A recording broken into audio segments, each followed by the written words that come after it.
So, Greg, soon we'll be moving this collection. It's a very large collection. Tell us a little about it, if you would. We've got the rows, your library shelves over here to our right, but if you would just virtually, for the benefit of those watching, talk about these shelves in order, how you've organized this library in terms of what's in it. Describe the collection. The genesis of it dates to when I was a senior dental student at UCLA. My father was the bishop. He said, I need an early morning seminary teacher. Will you do it? So I did. Senior year of dentistry is just in the clinic, so there weren't any didactic classes. And at that time, the church paid the grandiose sum of $600 for the year. But since I was living at home, I thought I'll start to build a church library because I had my standard works. That was it. And in the course of building a library of in-print books, I found out that there was such a thing as an out-of-print book. And that was the rabbit hole that I descended into and never got back out of.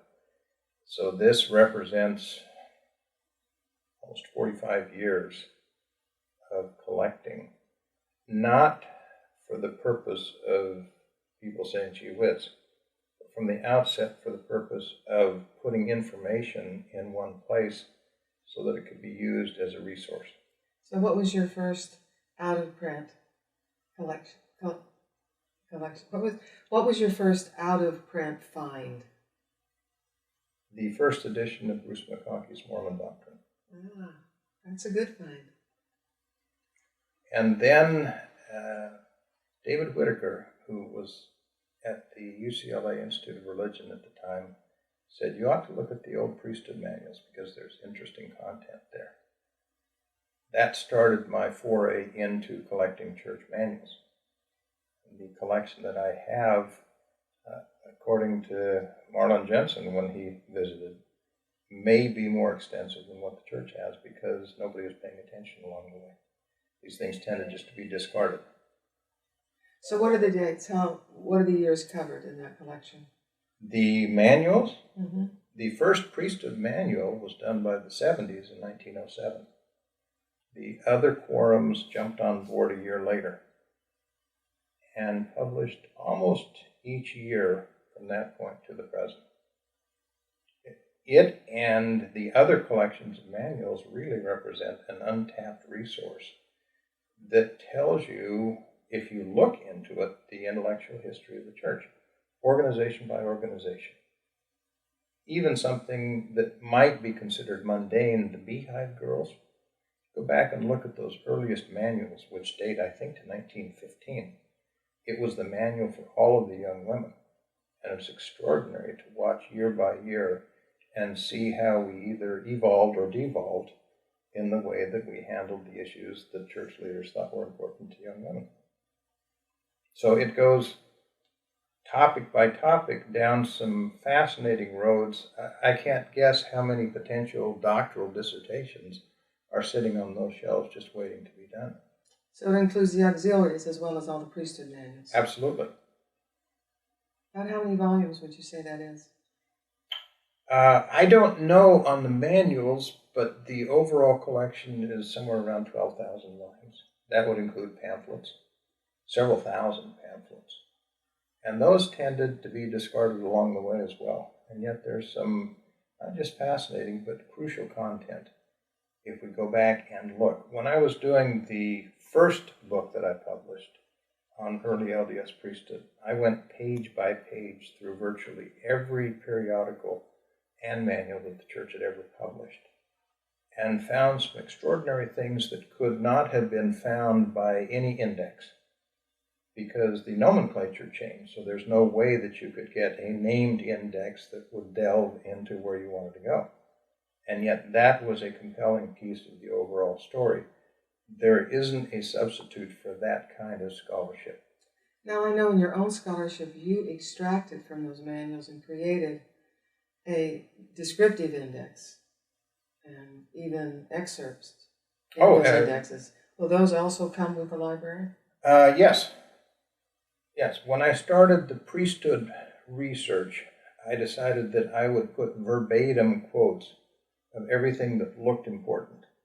And so this was in the early years, even before laptop computers. But at least the word processing software was adequate. And so I would spend thousands of hours typing in verbatim anything that looked like it might be important, later organizing it by subject matter, and that turned out to be a crucial approach that I followed for any of the subsequent books. That way, when I start to write, the difficult task has already been done. I have all of the material right there, and I don't need to be running to an archive or even to the shelves of this library at that point. It's all in the computer. So, in addition to periodicals, you have biographies? Yeah, I have, I would guess, probably close to 1,000 volumes of biographies, autobiographies, diaries. Another major collection is history. I don't know the number there, but it would be into the several thousand volumes. Have a section on theology, and then this major section on the church manuals. So how would you describe, in those other collections like biographies and histories and theologies, how much of it is out of print and how much of it is unpublished? The amount of unpublished material is minor. The amount of out-of-print material is major. I have concentrated on 20th century because I think that that's where there is an enormous potential for doing good history. Most of the historians that I'm acquainted with, present and past, spent most of their effort looking into the 19th century. You know better than most people, because of your dissertation work on Reed Smoot, that the church really transformed itself at the beginning of the 20th century, so that the current church is less a successor to the 19th century church as it is a reinvention of itself at the beginning of the 20th century. So I think there's a limit to how much you can glean that's useful by looking at the 19th century, and an enormous potential for figuring out how we got to be where we are and what we are by looking at the 20th century, and it's largely unplumbed yet. So, if you wanted to plumb the 20th century, what are the questions you would invite people to consider based on what you know from your own research and from this collection? I would reverse engineer it, looking at the questions, theological and historical, that are tipping people over. We know what those questions are. The church indirectly has given us a list by the essays that they have posted on lds.org. They wrote those essays because these were crucial questions that were causing people either difficulties or causing them in many instances to bail. And it was their attempt to try to, I think, limit the hemorrhage that caused them finally to start addressing those issues head on. So that's where I'd start. And what does this collection add to that effort? What it really allows is for scholars, both students and academicians east of the Rocky Mountains, to get started without having to go to Utah. Yale and Princeton both have important Mormon collections, but primarily from the 19th century. And working in those collections is logistically difficult. This, I think, gives more immediate access, and it's very heavily weighted towards 20th century material. So, have you been in the collection at Yale and Harvard sufficient to know what the overlap is between your collection and theirs? What you have that they have? I would think that much, if not most, of what they have that's published material, I have either an original or a reprint. Now, my preference all the way along is if it's available in reprint, I get it to reprint, because it's much more accessible financially, and I think it's much easier to use. If you're working with an original publication that's 150 years old, you have to be really careful in how you handle it. Whereas if it's a modern reprint, well, it's less intimidating. Yeah. they have manuscript material, of course, that's unique to their collections. But in terms of having access to the published material, this is a pretty good collection.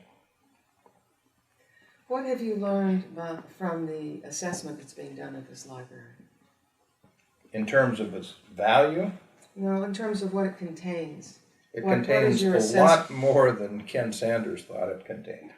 He is doing the formal appraisal of it, and it's taking him months and months longer because it's a much deeper collection than what he thought it would be. Has he mentioned to you anything that he's noticed that surprised him, that's in this collection that he hasn't seen in other collections he's evaluated? He's not singled out individual items. There are some things that I've done that would be unique in terms of having them within one cover. For instance, I started to go into some of the periodical literature in the latter half of the 19th century that dealt with Mormons. Some of the publications of other religious traditions that very often focused, and usually with unkind words, on Mormons. It was during the polygamy era, and so a lot of it is directed towards that. But I found that there were thousands and thousands of pages that I had never seen referenced anywhere else. So I downloaded those images, printed them, and then had them bound. They are resources waiting to be tapped into. The Baptists, the Presbyterians, the Congregationalists in particular, targeted Mormonism for decades. Some of them considered it one of the three areas of the United States that needed to be redeemed. The blacks, the Mexicans, the Mormons. Those were ripe for redemption. Yeah, let's talk about the Mckay Diaries. David O. Mckay started to write pocket diaries in 1932, but he never completed the year. Claire Middlemas became his secretary in 1935, a year after he went into the first presidency.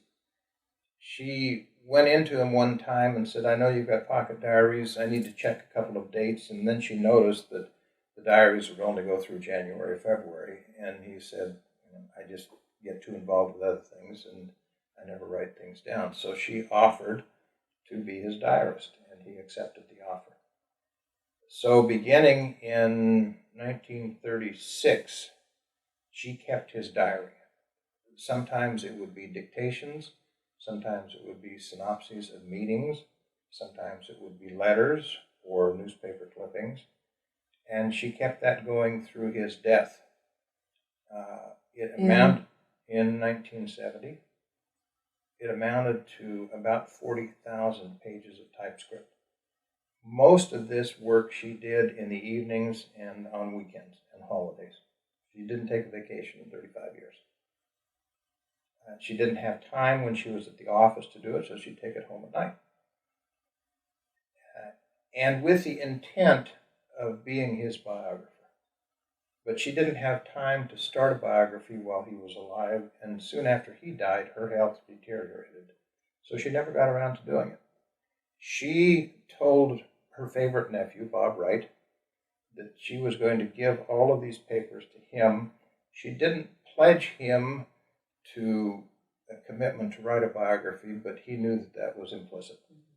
When he was the mission president in Washington, D.C., we got acquainted. He saw what I was doing on the Priesthood book and basically said, I need your help because I want to write David O. Mckay's biography. 2 years into the 10-year project, he was diagnosed with early onset Alzheimer's disease. So had a very limited role from that point on, but nonetheless, he was the crucial piece of the puzzle. Without Bob Wright, there would have been no biography. So are you saying that she began this project with the intent of writing a biography rather than seeing this as her recording his journal? I don't know at what point in that 35-year tenure as his secretary she decided that she wanted to be his biographer. I doubt that it was at the beginning.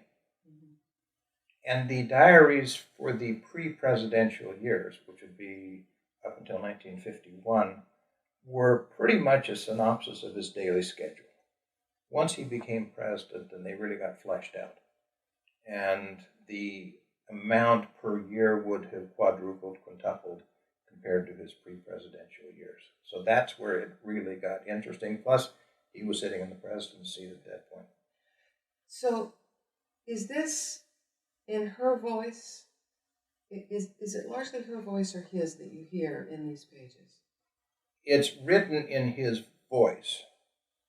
Sometimes you can see Claire speaking his voice. She tries to stand in the background, and I think generally does a pretty good job of it.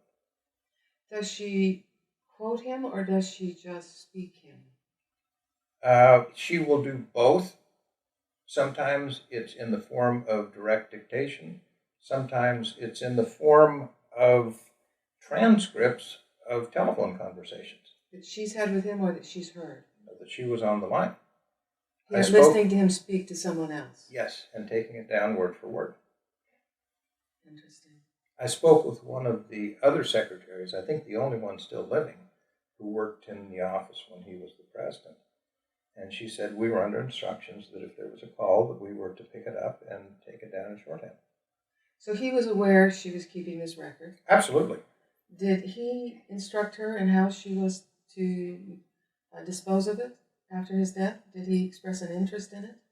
Oh, he was very interested in it, and in several places that are in the diaries, he said, I want these diaries to go to my children. The minutes of the first presidency meeting will be the official record of my ministry.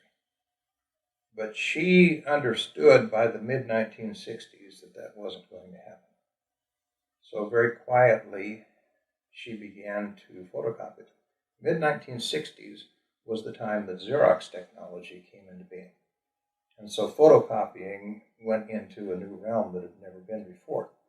Bob told me that he sometimes would go down at night with her and go back to the early 1930s and move forward and photocopy everything that she had typed during those years.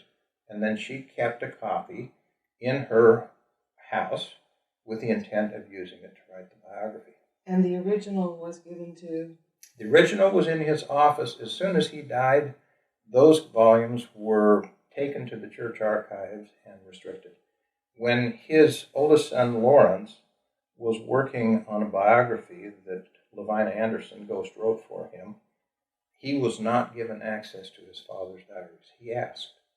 And if you read the introduction to that book, between the lines you can see that he is scolding the church for not giving him access to his father's diaries. He was not aware, nobody was aware that Claire had a copy of all of this. The reason I go into such detail about this, you probably know, is there's some dispute about whether this document belongs to the church as a matter of property. And how do you respond to that? I respond to that by looking at how it was produced. That all of it was done on her time off the premises for the purpose of writing a biography, at least in the later years. I don't think there's any question about who would have literary rights to it. Now, the copy that Claire had kept in her home now resides in the Marion Library at the University of Utah. Bob authorized me to make a photocopy of the copy for my records back here. So there are 3 sites. This record Yes. is available on 3 sites. In the church archives, in the Marion Library, and eventually at the University of Virginia. And the one at the Marriott Library in Salt Lake City, I assume, is open to any researcher. Yes, it may be their most used collection within special collections. Mm-hmm. I have heard that, but I haven't verified that with the director. What else should we know about that journal? Anything that you would like to describe for people who might want to use it? What projects would it be useful for? I went through and delineated everything that I thought was even marginally important. That amounted to 7,000 single-space pages of typescript out of the 40,000 pages of the overall journal. the Mckay biography is about 500 pages.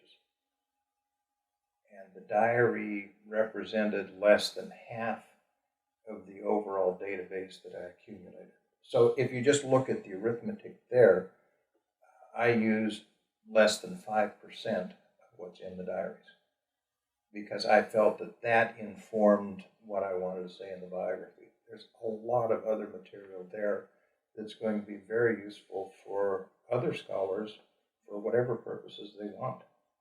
It's largely sitting there waiting to be used. By no means did I exhaust the resources of that diary. What is the second piece of the collection that you think is most interesting and most helpful? The manuals, certainly. I think the manuals would be. Looking within each organization, you can compare and contrast. What were the men doing? What were the women doing? We've got the Relief Society manuals there. We've got the young women, the young men, the primary manuals, the Sunday school manuals.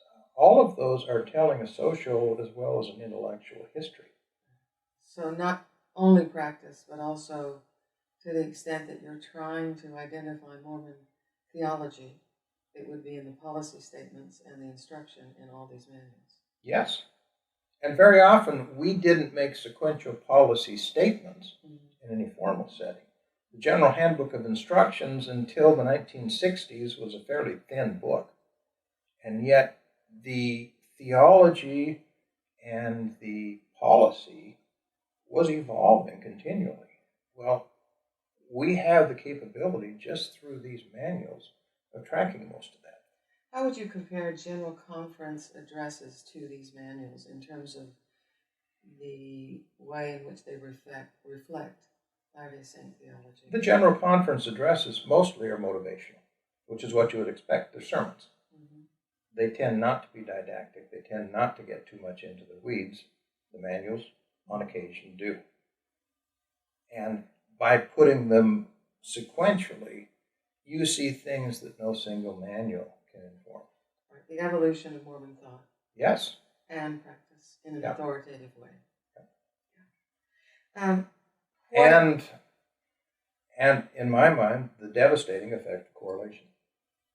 Because once manuals began to be written by committees, I feel that the content fell through the floor.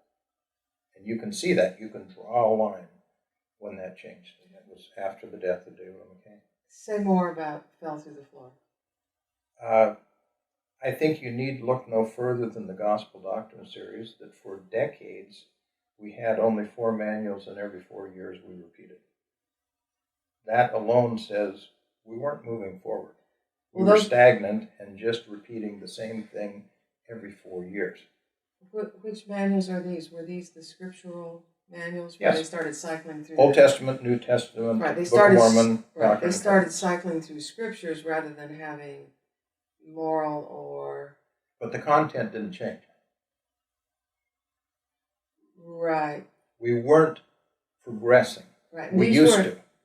These weren't also... The style of the manuals changed as well, from essay format to kind of outlines for instructing members essentially to read scriptures in light of these outlines. Yes. Right. The same thing tended to happen with the Priesthood Manuals. They would give them different titles, but we looked at one point and about 80% of the lessons were recycled from previous manuals verbatim. Right, and that was a recycling of a set of questions, largely. Yes. Ask this question as you read this section of the Bible or of the Book of Mormon. Yes. Right. You wouldn't see that as shifting responsibility to the congregation of the church, rather than didactically instructing them from a centralized power structure. Oh, I think it basically told the church, you don't need to think anymore. Not think more. No, think less. No. The thinking has been done. The earlier manuals, in many instances, were very challenging. If you go back into the teens even, and then move forward, some of those manuals today would be challenging to most church members, just to try to read and to understand. we were asking people to reach. When I interviewed Hugh Nibley for the Mckay book, he said that Mckay had asked him to write a priesthood manual. And he did it on the Book of Mormon. When he had completed the manuscript, it went to the reading committee, and they just trashed it. So he went back to Mckay and he says, they've taken all the content. They say it's over people's heads. And Mckay instructed the committee to put it back in, and he said, let them reach. He wanted people to struggle, to learn, to get to a higher plane of understanding. I don't see that. I haven't seen that for decades. And so what year would that have been, that conversation between Mckay and Nibley? 1957 was when that Priesthood Manual came out. So those are the kinds of discrete moments that you could evidence and analyze through this collection, where Mormonism is striking a particular path intellectually. Yes. You can see it through the periodicals as well. If you look at the content of the Improvement Era and then see where that went when it morphed into the Ensign, you'll see a qualitative difference. Do you see a relationship between that and internationalization that was going on and actually ratcheting up during these years in the 60s and 70s? Yes, there is. And in 1971, when they discontinued the Improvement Era and the Relief Society magazine and the Instructor, they simultaneously started to do concurrent translations. It wasn't word for word all over the world, but mostly what was in the Ensign was translated into the periodicals in other countries. So yes, that was certainly part of it. I don't know if it was an intentional effort to dumb down the content. I think that it may have been. But do you want to go with the class average, or are you asking the class to move to a higher plane? And the answer for them was the former. The one-room schoolhouse. Yes. If someone asks you, what are the 4 richest dimensions of this collection for a student looking to do a doctoral project on Mormonism, where would you send them? I'd start with the Mckay Diaries. They are comprehensive, 40,000 pages. He was church president for 19 years. He was in the first presidency for 36 years. Of the 20th century. All within the 20th century, from 1934 to 1970. It's a time period that has been grossly underreported. Scholars have tended to bury their noses in the 19th century, and yet those really were the years where Mormonism came out of the 19th century belatedly and started to become a modern church.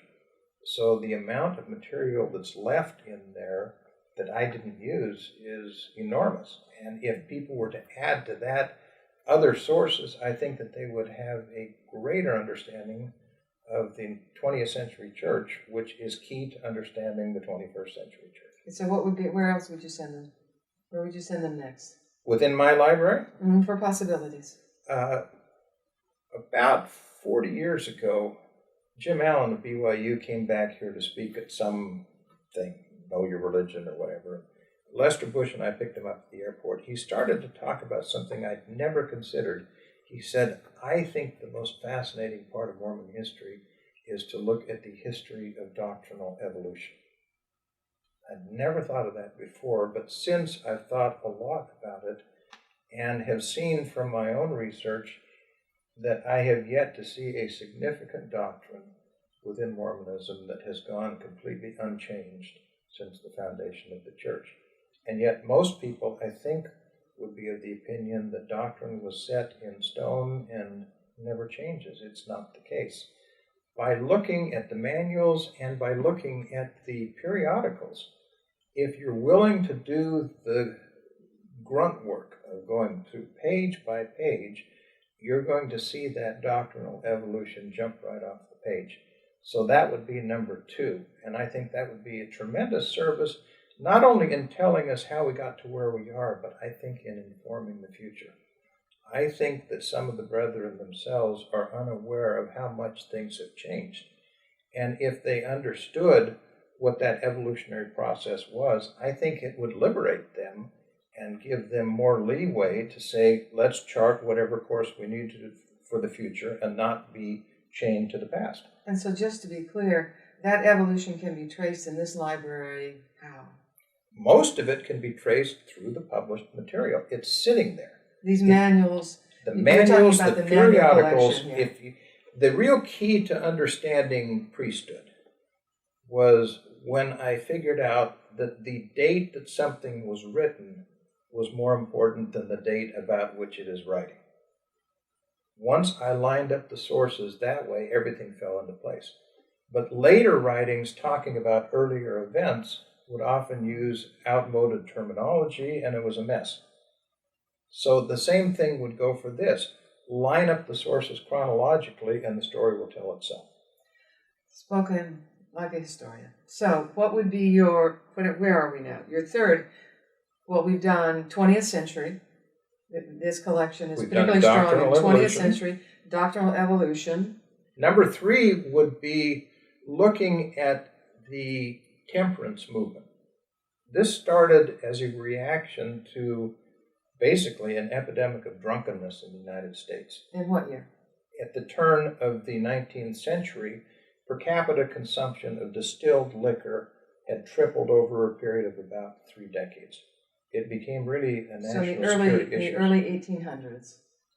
Yes, well, beginning in about 1790. Okay, so in the 1790s, drinking habits became a social concern. Yes, it wasn't beer and wine, it was distilled spirits leading to drunkenness, leading to all of the sequelae of drunkenness. And so in 1826, a response to this was the formation of the American Temperance Society. So tell us about your collection in light of that social My collection mostly begins in 1826 and it goes through February 26, 1833.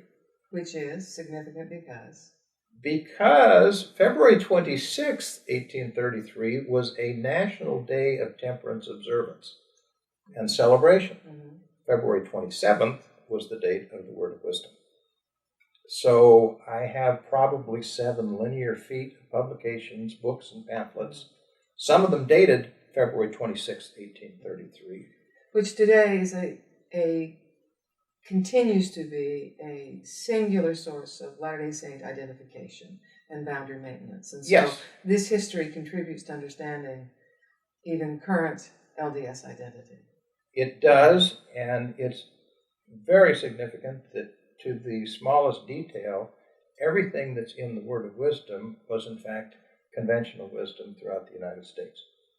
At least, yeah, right.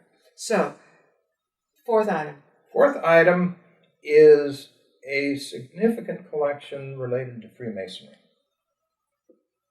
Freemasonry was a factor even in the pre-foundational years of the Mormon Church. Joseph Smith's brother Hiram was a Mason predating the organization of the church. Joseph was surrounded by Freemasonry. The western part of New York State was the scene of the kidnapping of William Morgan. So much has been done about Mormonism and Freemasonry. Yes. What distinguishes this collection on that subject? I think that there are 2 things that have either not been done at all or not done adequately. The one that's not been done adequately is to look at Freemasonry and how it evolved and how that evolution allows us to gain insights into its relationship to the Mormon temple endowment. People have not done that process of saying, let's look at the evolution of Masonry and then see how that stands up to a traditional explanation of what the relationship of Freemasonry and the temple ceremony is. The other, which I think is much more important, is that Freemasonry gives us a window into the prophetic mind of Joseph Smith. If you look at any founder of a religious tradition, and Joseph Smith stands out very well in this, there are two elements to that. Number one is that person has to have had the vision. It has to have had an atypical encounter with the infinite. The second is he or she has to make that accessible to the community of believers. Without those two, you don't have a viable religious tradition. When I say the vision, it's not a single experience. It may be multiple encounters with the infinite. But that's only the first part of the dilemma. I think the more difficult one is, how do you translate that into finite symbology that can be accessible to the community of believers? What documents, what materials in this collection help people understand better the relationship between Mormonism and Freemasonry? The most important parts are the Masonic exposés. I think that the importance of the Masonic collection is really twofold. Number one is that it gives several exposés of the Masonic ceremony dating from the late 16th century through 1831. The other is that the documents in that collection that talk about the history of Masonry give enlightenment that Joseph Smith and the people of his era did not have, that says Masonry was not an ancient fraternity that came down through the centuries. It was trade union, and it began in Scotland in the 16th century. That's important to know in addition to the content of the exposés. This library is only as good as the use that's made of it. It's not a monument, it's a tool. And as I looked at the opportunities, I was approached by my alma mater, Dixie. They wanted it badly, but they don't have any coursework even, much less a degree program in religious studies. It would have sat there collecting dust. By you having the Bushman Chair, you have the potential not just for a chair of Mormon Studies, but for a Center for Mormon Studies that can attract students and scholars really from the entire east half of the United States. This is a library that's comprehensive enough that it can provide complete research capabilities for many people and first stage for other people. The second stage would be they plumb the depths of this and then they go to Utah to finish their research. So as I looked at the opportunities there, it was a question that really had two elements. Number one is it needs to go to a place that knows how to conserve it. That's the easier part. The second is it needs to go to a place where it will be used for the value that really is in it. And once I answered those two questions, it was obvious that Virginia was the place to go. Well, we are very grateful for that calculation, and we'll do our best to fulfill your every expectation in that regard. So plus, you and I go back almost 4 decades now, That's so true. there is a level of trust there that you don't get any other way. Well, thank you.